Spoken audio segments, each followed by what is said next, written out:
Ba-da-ba-bum. Ba-da-ba-bum. Got him. Comic issues. Yeah!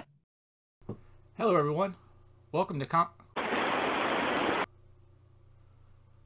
Comic Issues episode... What the hell is that? 12! Ah! This is awesome. I think I'm back in the 90s on a Saturday morning. Check out this hair. Whoa. And I think this episode is going to be awesome. I found my Mark McGwire home run license. It's going to be a grand slam. Also, check this out. What a good episode we got. So while we're here, let's check out some of these toys I have. Ninja Turtles. This is going to be a Ninja Turtles episode, maybe. Boom. Big guy. That's like 18 inches tall. Pretty big. These are the first ones that came out. And the thing about Turtles is they just keep going. They keep doing the same thing, but just new Turtles. So we got that one. The next one that came, I don't have the whole set. I think I'm missing Raphael in that one. But I got Donnie, the best turtle. Boom. This is the series from the movie. As you can tell, got the little dots on it. And then they went on 2014. Boom, the new type. They look badass, don't they? From there, we'll go back to the small guys. These are the first ones that ever came out. Squishy heads. So they had some that was squishy heads, and then they made more that are not squishy heads. There's so many variants of these things. If you're trying to collect them all, it's crazy. Different shades because the plastics came out different. So they count those as different ones. So you can have, even though there were only like 8 or 10 turtles, maybe a little bit more than that, but really low amount of original turtles in that original run. There's so many variants of them. Shall we P-A-R-T-Y? Because we got it. See what else we got down here. Oh.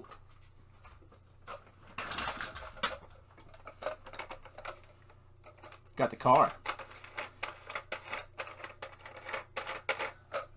We got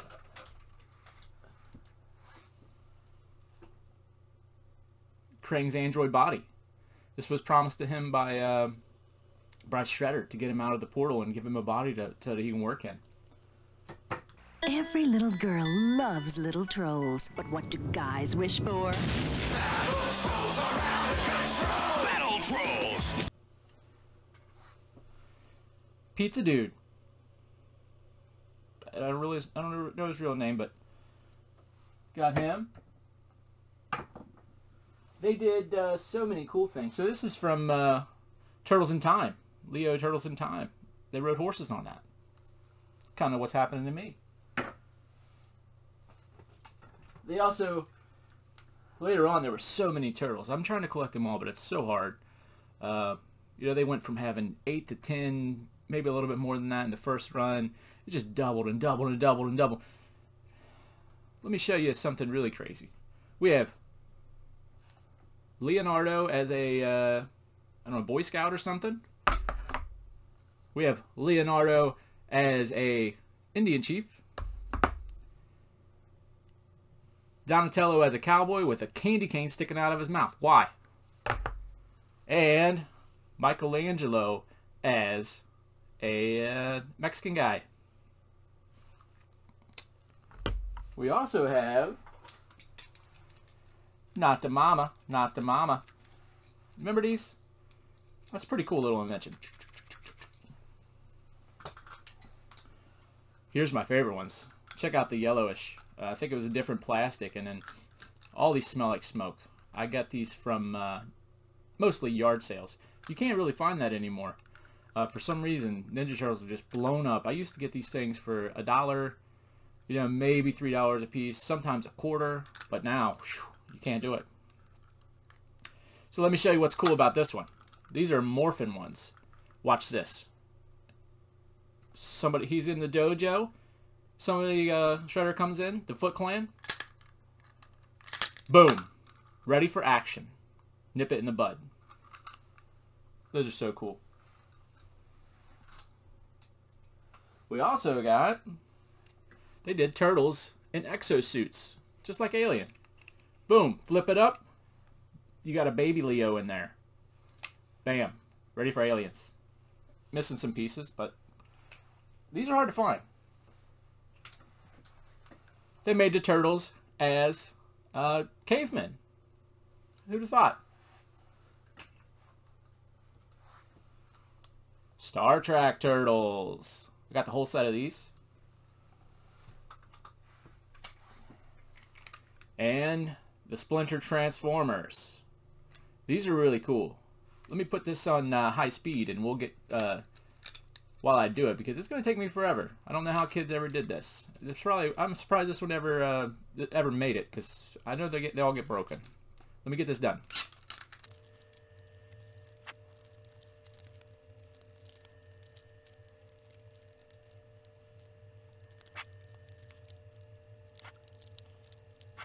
Bam. Check that out. Ninja Turtle van. It's cool. This must have took a long time to design. Look at Splinter in there. They used his head to make him driving. Pretty cool. Let's see what else we got.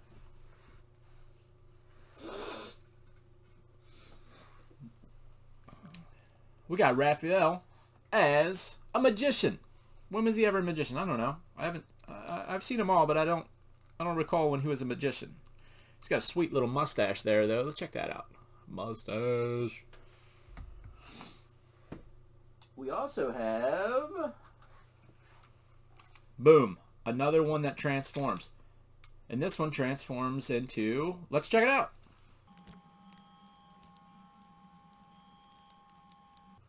Boom. It's the best I can do. Now, in a quick instant, Shredder is road ready.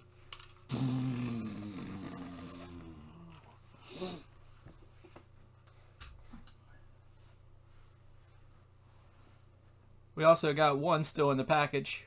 It's just April O'Neil, but it's pretty cool. The collectors really like when everything is clear still. It's not oranged or anything like that. And they say not punched. When you see not punched, that means that this little thing here has not been punched out, so that it can go up on the Kmart rack or whatever. And a little bit of history over the time. I think this is what the new Turtles look like. They put out original ones that, used to shoot pizzas out of them. So here's the, they're bringing it back around. What's this one from? 2012.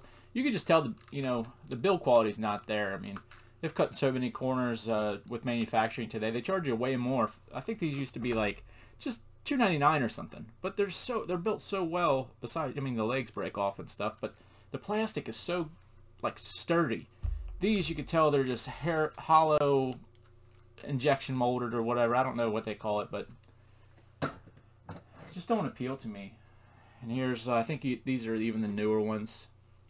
I don't collect these. They're full of cat hair. That's why I'm kind of sniffling. Let's see when this one's from. 2013. And the moment we've all been waiting for, what we could never afford. Boom. Technodrome. This thing was awesome. The Turtles are assaulting the Technodrome!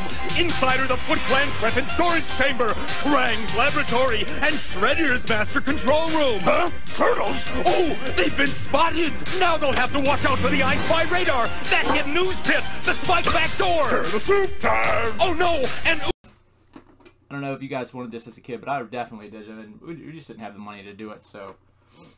I got my hands on one a couple years ago. It's in pretty good shape. I mean, you can get them in the box and stuff if you want to pay a lot of money, but look at this thing. There's so much stuff this thing does. You got the flip down. You can attach it to the sewer playset. I don't have the sewer playset. We have, the stickers are all in pretty good shape still. I'm missing one door. I'm missing something here. There's a couple things that I'm missing on this one. But I'll tell you what, man. This couch alone is like $20-something. Plus shipping. It's insane to try to get these things back to, you know, having everything. A lot of the times, the turtles themselves are cheap. But you try to get the weapons that they came with, it's insane. But check this out. Boom. Flip it down. You got turtles outside. Let's defeat those bad boys. Oh, yeah. Thanks for taking this journey with me. It's a lot of fun going through the old stuff. See if we can get back in time. Let's call in the turtles and see what they can do for us.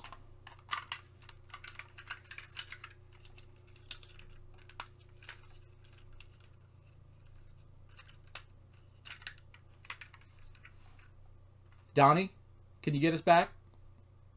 Awesome. Here we go, guys. Hang on. Cowabunga. Hey, everyone. What a wild ride that was. Hope you enjoyed it. I enjoyed it. It's always good to go back a little bit, but don't get stuck there. So let's go ahead and spin the wheel. Spin the wheel. We have 3 entries this week for this episode. So, what are you lucky people are going to have it? You could be lucky too if you leave a comment down below on what box and number that you would like to see for Wednesday's episode. Here we go. Spinning now.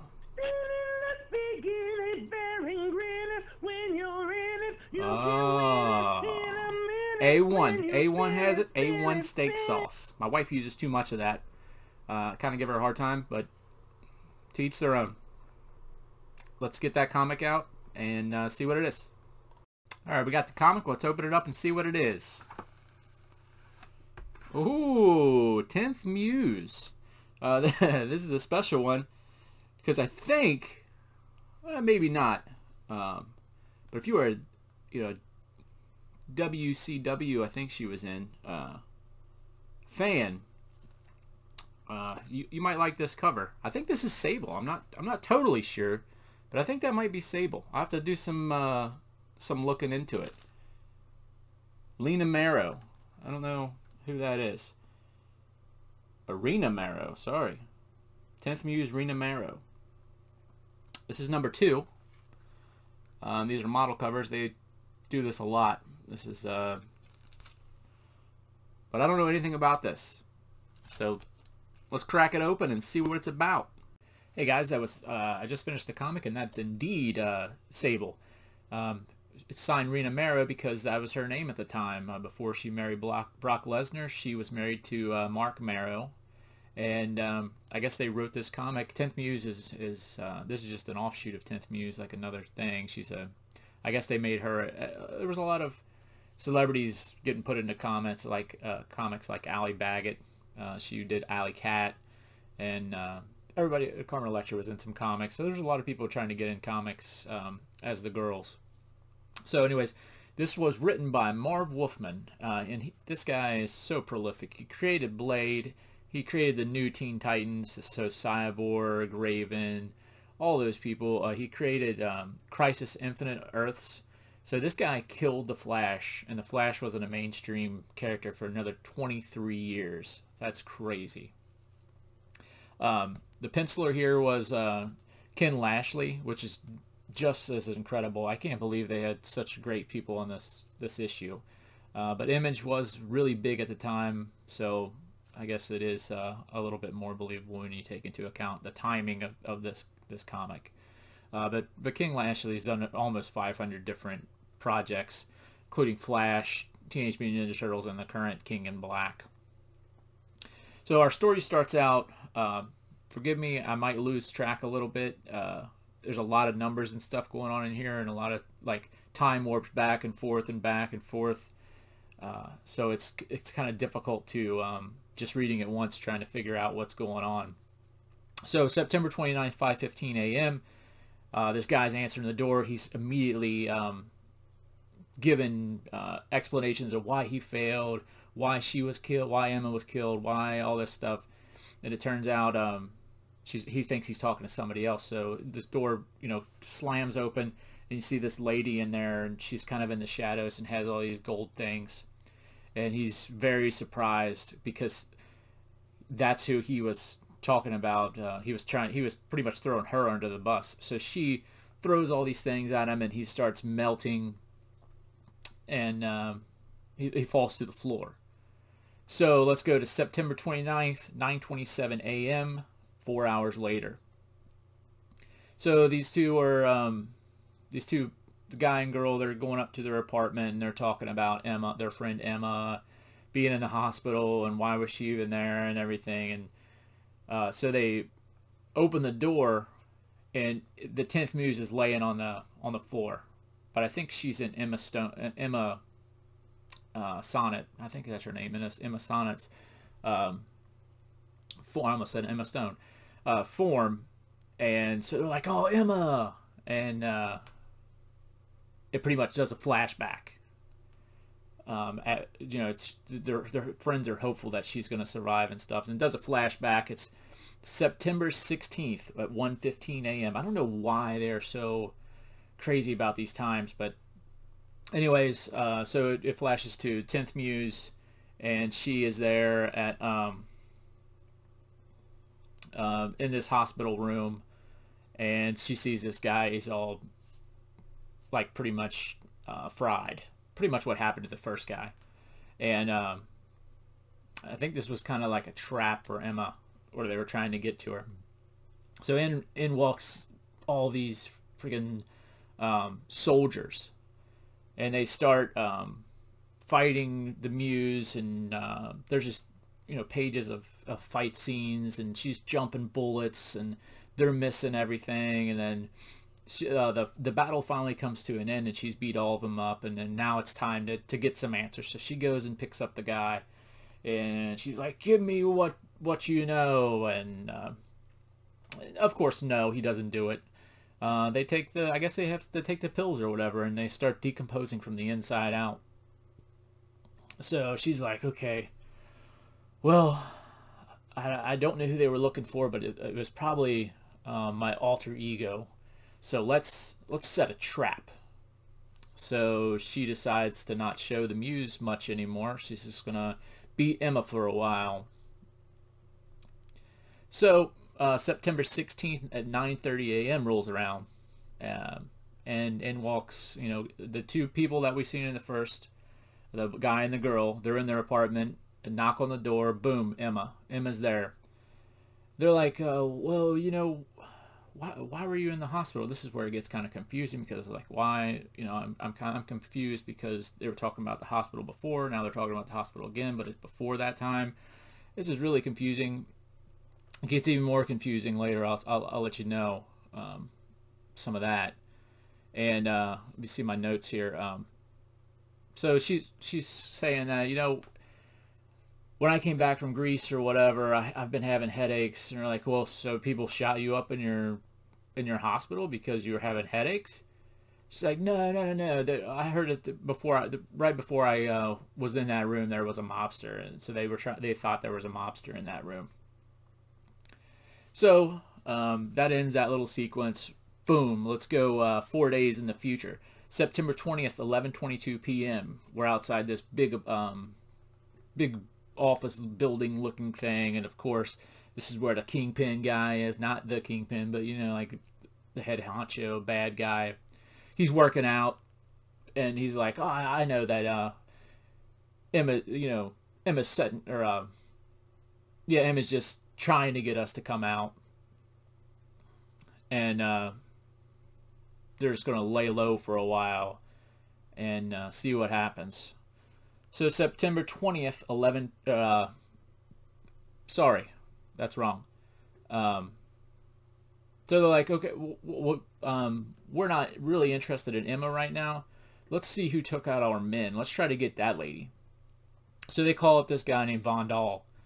And Von Dahl happens to, they don't really tell him much about him, but I guess he can, he's like a king of assassins or whatever. He can send assassins. He's got a team of assassin pimp. And So he sends this lady named Hex, and this lady named Hex is the lady that killed the guy up in the top in the first of this of the issue, and so he sends her out to get the Muse. But the problem is the Muse is nowhere to be found because Emma's doing this trap. So now it was 11:22 p.m. on September 20th, right? Boom. Let's skirt back to 8 p.m. Emma's at parties. This is her third or fourth party. And she's having all these parties, and then she just starts getting lightheaded. Boom, she falls to the ground. And September 21st, 11:22 p, she wakes up in the apartment with the two people that we've been seeing, her friends, I guess. And they're like, oh, I'm fixing you chicken soup. She asked how long I've been out. They say 36 hours or so. How can it be 36 hours when she just passed out September 20th at 8 p.m. and right now it's September 21st at 11:22 p.m. Crazy. So they just, I don't know. Fast forward September 28th, 10:25 p.m. I don't understand all this timing. She is at this. She's like, okay, if they're not looking for Emma, maybe they're looking for the Muse. So she's trying to do another trap. So she goes to this warehouse. This drug deal's going down. She stops the drug deal as the Muse. So boom, here comes Hex. You see her up in the top, just looking down at the stuff. So while she's watching everything unfold, you could see Emma's doing all the, or Muse is fighting all these bad guys, but she's throwing out these 90s quips like, here's your brains on feet. You know, like the commercial where they had the egg and it's like, here's your brain on drugs. And she's, it's good enough for government work and all this stuff. And they just keep fighting and fighting and fighting. And then Hex drops down and gets into the battle. And they start fighting for pages and panels. And, it's just a lot of cool action shots and a little bit of corny dialogue here and there. But eventually, Muse kicks her over the top of this. They're fighting on top of a building. Kicks her over the top of the building, and down she goes. And she's like, "Oh no! I thought she would save herself." So, but she doesn't end up saving herself. So she falls down these, gets hit by the ladder, the fire escapes, and the balconies, and she just gets all chopped up. So Hex is laying down in pieces in the bottom. And it pans out, and somehow there's this guy watching everything that's going on. His name's Bishop.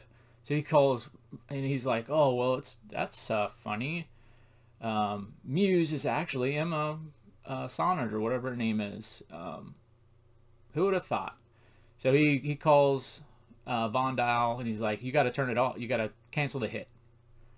So Von Dial's like, "You can't. Once you get these dolls going, they have to finish their job, their program, or you can't turn them off." So just like T2, you see the Hex just morphing back together because she was just made out of plastic. And Muse is walking just walking down the street, and then all of a sudden, or it's not a street, she ends up somehow at like a boat harbor or something. So she turns around, and there's Hex, throws all these things at her, poisons her, shoots her into the water. And this happens at September 29th at 3:19 a.m. And she goes into the water, and she's pretty much dying. But then in the next panel, boom, her eyes poke back up. I guess she swims up out of the water. She walks back to the apartment. And by the time she gets back to the apartment, it's September 29th at 9:27 a.m. So it took her 6 hours to get back to her apartment. And that's where the story ends, guys. Believe it or not. Alright, this is probably a long episode, but I think it was pretty cool. Remember to comment your picks So we'll have some for the wheel for next time. And be good to yourselves. And thanks for watching. Subscribe so you'll know when the next one is. Bye.